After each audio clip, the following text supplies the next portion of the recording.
अक्षरमहं पुरुषोत्तम दासोस्मि। अक्षर एवो हूँ, पुरुषोत्तमनो दास છું। अक्षरमहं पुरुषोत्तम दासोऽस्मि। अक्षरमहं पुरुषो। नारायण नारायण सबको। वैष्णव संप्रदाय में एक चैतन्य महाप्रभु जो पश्चिम बंगाल में बहुत बड़े संत पहले जब उनके जीवन काल में गिने जाते थे, धीरे धीरे सबको पता चला कि चैतन्य महाप्रभु वो भी श्री कृष्ण नारायण के ही एक अंश है। तो एक बार जो यात्रा कर रहे थे चैतन्य महाप्रभु अपने जीवन काल के दौरान, तब वहां पर वो बहुत ही भक्ति भाव से नारायण को पूजते थे, श्री कृष्ण को पूजन करते थे। तब एक अद्भुत घटना घटती है। तो रास्ते में जब वो पसार हो रहे हैं, यात्रा कर रहे हैं, तो एक वृद्ध पुरुष जो है वो अपना एक पूजा का आसन लगाकर बैठा है और सामने श्री कृष्ण की बहुत छोटी सी एकदम मनोरम्य मूर्ति है।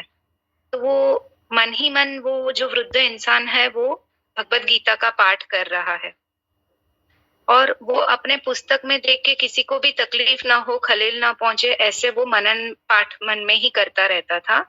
लेकिन पाठ करते करते धीरे धीरे अभी उनके आंखों में से अश्रुधारा बहने लगी और चैतन्य महाप्रभु वहां पर ही विराजमान थे। तो वो बैठे बैठे ये सब दृश्य देख रहे थे कि उनके आंखों में से अभी ये आंसू जा रहे हैं और भक्ति सभर हो गए, थोड़ा सा रुदन और बढ़ रहा है इस व्यक्ति का जो गीता जी पढ़ रहे थे। जैसे ही उनका पठन पूरा हुआ और कथा समाप्त हुई, उनका जो बोलना समाप्त हुआ, तो उन्होंने जो वृद्ध है उन्होंने अपनी जो आंखें रो रही थी, उसी आंखें से, रोती हुई आंखों से भगवान की मूर्ति जो सामने कृष्ण भगवान की थी, उनको पैर लगे, पैर पड़े और फिर वहां से उन्होंने पुस्तक को बंद किया। तो ऐसे जब हुआ और पुस्तक बंद हुआ, तुरंत ही सहज भाव से महाप्रभु जी चैतन्य जो है उन्होंने बताया कि आप गीता का तो बहुत गहरा रहस्य जानते हो, ऐसे मुझे लग रहा है। तो क्या आप मुझे थोड़ा सा उसमें से ज्ञान दे सकते हो कि गीता में क्या ऐसा ज्ञान है? तो वो व्यक्ति बताता है कि मुझे तो संस्कृत का स भी नहीं आता है और मैं कोई भी श्लोक नहीं जानता हूँ, मुझे कुछ भी नहीं आता है। तो चैतन्य महाप्रभु जी को थोड़ा सा आश्चर्यचकित होते कि मेरे सामने इतने भाव से आप बोल रहे थे, आपके आंखों से अश्रुधारा जा रही थी, तो आप कैसे बोल सकते हो कि आपको गीता का पाठ नहीं आ रहा है या गीता की समझ नहीं है?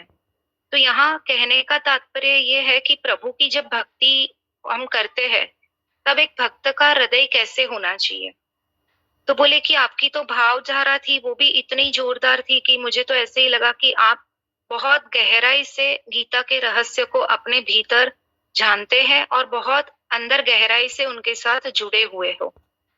तो वो जो वृद्ध है वो बहुत नम्र भाव से, विनम्र भाव से उनके साथ बात करते हैं और बताते हैं कि मुझे तो कुछ भी नहीं आता है, लेकिन मुझे इतना सिर्फ पता है कि जब जब मैं गीता का पाठ करता हूँ, तब तब मुझे ऐसे लगता है कि एक अर्जुन जो है वो बहुत गहरी प्रश्नों की मूंझवण में है और उनको कोई भी अन्य मार्ग नहीं दिख रहा है अपने जीवन में। और वो जो अर्जुन है वो प्रभु की शरण में आया हुआ है और अपने उद्धार के लिए नारायण को विनती कर रहा है कि हे नारायण, आप मुझे इस माया जाल से बाहर निकालिए और मुझे आपकी शरण में स्थान प्राप्त हो। और भगवान श्री कृष्ण के उनके ऊपर उपकार कर कर परम करुणा से वो उपदेश देते हैं कि अर्जुन वो भावुकता से सुन रहा है। तब जो श्री कृष्ण अर्जुन को उपदेश देते हैं वो मैं अपने भीतर लेता हूँ और जैसे ही मैं वो शुरू करता हूँ, तब भगवान क्या बोलते हैं वो मुझे पता नहीं, लेकिन वो कुछ उपदेश दे रहे हैं, ऐसे ही सोच के मैं बहुत अंदर से गदगदित हो जाता हूँ और मेरी आंखों में से अश्रुधारा बहना शुरू हो जाती है। और प्रभु की करुणा से ही हम सब पार उतरते हैं। तो उनकी करुणा प्राप्त करने के लिए हमें ये गीता का अंतर मन से पठन करना पड़ता है। तो ऐसे एक बार नहीं, बहुत बार मैंने पठन किया है। तब चैतन्य महाप्रभु जी उनको उत्तर देते हैं कि सैकड़ों बार भी समझाने के बाद एक इंसान, एक व्यक्ति नहीं समझता है। वो सच्चा जो रहस्य है वो आप जान चुके हो नारायण के प्रति, तो वो आपने प्राप्त किया है। तो आप निश्चिंत रहिए, आपका जो है वो एक अलग प्रकार से नारायण जो है अपने चरणों में स्थान आपको प्राप्त करेंगे। वैसे ही जैसे नरसिंह मेहता का एक भजन में उन्होंने स्वयं बताया हुआ है कि हम अपने जीवन में जब जीवन जीते हैं, तब हमें सबसे पहले आत्मदर्शन करना चाहिए, अपने हृदय को सफाई से साफ रखना चाहिए, निर्मल भाव से रखना चाहिए। हम क्या करते हैं कि दूसरों के जो गुण देखते हैं और दोष देखते हैं। दोष हम ज़्यादा देखते हैं। तो इस बार हमने दिवाली में क्या नियम लिया है कि हमने सबके जीवन में हमें सिर्फ दिव्य भाव ही देखना है। क्योंकि अगर हम दोष देखते हैं, तो सामने वाले का जो दोष है, उसकी असर उसके जीवन पर जो रहती है, उससे कई गुना ज़्यादा हमारे जीवन पर उसकी असर रहती है। क्योंकि हम वो जो दुर्भाव है, दोष है, वो स्वयं ग्रहण करते हैं, हम आँखों से देखते हैं, मन से विचारते हैं और ऐसे दोषों को हम अपने भीतर स्थान दे देते हैं। तो ऐसे ही हमें अपने जीवन में दृष्टि में परिवर्तन लाना है। तो दृष्टि में परिवर्तन के लिए हमें बार-बार सत्संग में जुड़े रहना बहुत अति आवश्यक है। विनोबा भावे ने बहुत अच्छा सा इसके ऊपर दृष्टांत दिया हुआ है कि एक बहुत पैसे वाला विद्वान व्यक्ति है और उसका लड़का है, जो इतना हम बोल सकते हैं कि गोल्डन स्पून में जन्मा हुआ बच्चा है। उन्होंने कभी दुःख देखा नहीं है, ज़मीन पर पैर नहीं रखे, इतने लोग उसके पास सेवा करने के लिए हैं। तो वो एक दिन दोपहर का समय है और वो अपने जो महल है, उसमें बाहर जाता है, बहुत धूप है, तो वो जब बिना चप्पल के नंगे पाँव अपने बगीचे में बाहर जाता है, तो उसका वहाँ पर पैर थोड़ा-सा जलने लगता है। तो जैसे ही पैर जलने लगता है, तो वो अंदर आके पिताजी को बताता है कि ये बहुत कष्टदायक है, तो क्यों ना हम ऐसे कुछ करें कि समग्र पृथ्वी के ऊपर हम थोड़ा-सा पतला चमड़े की चादर लगा दें, ताकि सूर्य का जो ताप अभी दोपहर के ये 2-3 बजे जो है, वो हमारे प्रांगण में तो ठीक है, लेकिन समग्र पृथ्वी पर हम ये बिछा दें, ताकि कोई भी बाहर निकले तो किसी के भी पैर ना जले और उनको ये पीड़ा ना हो। तो तब उनके जो पैसे वाले पिताजी हैं, वो उनको बताते हैं कि तेरी सोच बहुत ही अच्छी है, कि तू सबके लिए इतना अच्छा सोच रहा है। लेकिन हम समग्र पृथ्वी के ऊपर अगर सूर्य को प्रकाश को ढाँक दे और वहाँ पर चमड़े की चद्दर बिछा देते हैं, तो वो सही नहीं है, क्योंकि सूर्य प्रकाश भी उतना ही आवश्यक है समग्र पृथ्वी के लिए। तो उसके बदले में हम कैसे करते हैं कि हम तेरे लिए एक चमड़े की चप्पल बना लेते हैं, तो वो पहन के बाहर निकल सकता है। तो ये सत्संग में हमें धीरे-धीरे दूसरों के जो दोष देखने की हमारी एक आदत बन चुकी है, उसमें से हमें बाहर निकल के स्वयं के भीतर आत्मदर्शन करना है।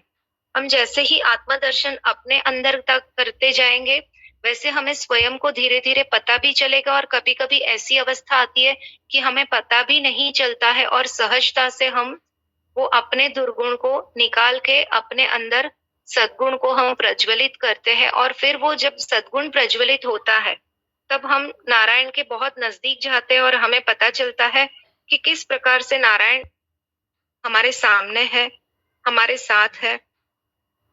तो उसके लिए हमें मन की और हृदय की सफाई करनी बहुत अति आवश्यक है। तो जैसे कल अभी हम लोग इस्कॉन मंदिर में राधा कृष्ण का दर्शन के लिए जाने वाले हैं। तो राधा का दर्शन कैसा है कि अंदर से हमें हृदय का भाव कितना शुद्ध रखना है, वो राधा नाम से ही हमें पता चलता है। तो जैसे ये बच्चे ने बताया, चैतन्य महाप्रभु जी को जैसे वो वृद्ध ने बताया, अंदर का भाव जब उत्पन्न हो गया, अर्जुन को जैसे बताते हैं, वैसे ही श्री कृष्ण राधा जी के साथ का जो रहता है, उसमें राधा का एक्चुअली हम देखा जाए गहराई से, तो राधा का कोई नाम ही नहीं है। राधा जो है वो एक स्वयं भाव है। वो भाव अपने भीतर कैसे जगाना है?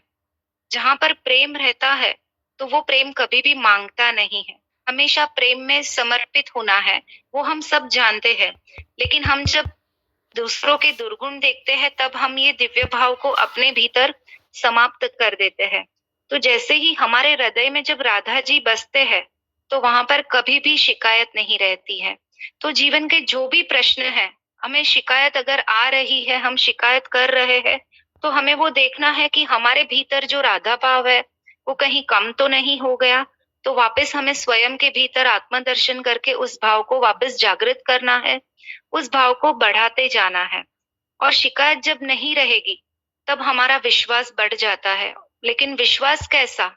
विश्वास में बहुत प्रकार के विश्वास रहते हैं, लेकिन यहाँ पर जो हम विश्वास जागृत करेंगे वो केवल और केवल मौन रूपी, राधा रूपी विश्वास वहां पर रखेंगे अपने हृदय में। केवल मौन विश्वास रहेगा तब हमें अपने हृदय में एक दिव्य भाव प्रकट होगा, जागृत होगा। और जहाँ राधा भाव जागृत हो जाता है वहां पर स्वयं श्री कृष्ण राह बनकर, मार्ग बनकर, सारथी बनकर हमारे जीवन पथ पर, हमारे हृदय के रास्ते में वो फूल बिछाते हैं। जैसे एक बार श्री राधा को उनकी सखियां श्रृंगार कर रही थी और उस वक्त श्री कृष्ण भी वहां पर आए थे। और जब एक सखी को बोलते हैं कि पैरों में जो अलता लगाते हैं उसका मुझे लगाने दीजिए, मैं भी राधा के उस चरणों का श्रृंगार करूं, राधा का श्रृंगार करूं। तब वहां पर जो सखी श्रृंगार कर रही है वो राधा जी को पूछती है कि क्या मैं श्री कृष्ण को आपका श्रृंगार करने दूं? राधा बिना कुछ बोले अपनी आंखों से, इशारों से हाँ कहती है।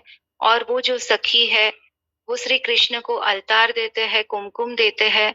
और जैसे ही श्री कृष्ण राधा के चरणों को अपने हाथ में लेते हैं तब एक वहां पर दिव्य रोमांच, एक दिव्य शक्ति जागृत हो जाती है। और जब श्री कृष्ण उसको अलतार रखते हैं तब श्री कृष्ण के आंखों से अश्रुधारा बहती है, श्री कृष्ण के हृदय से अश्रुधारा बहती है।